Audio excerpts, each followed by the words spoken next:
Hurmatli tarbiyachilar, mana 3 kun davomida sizlar bilan yangi 3-nashri Ilqadam milliy davlat o'quv dasturini birgalikda mana o'rganib chiqdik. Birinchi kuni dastur bilan tanishib chiqdik.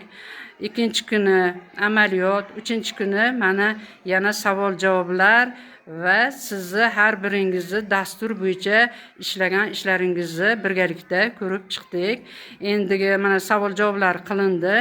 Endigi navbat sizlarga maktabgacha ta'lim tashkilotida guruhingizda qanday muammoli vaziyatlar bo'lgan yoki agar muammoli vaziyatlarni o'zingiz tushuntirib, mana shunaqa holatda yoki ota-ona bilan muammoli vaziyat chiqdi yoki bola bilan muammoli vaziyat chiqdi yoki rahbariyat bilan, shunda siz qanday yo'l tutasiz va qanday ish qilasiz? Shuni har biringiz, har bir stol chiqib o'zi ta'riflab aytib beradi.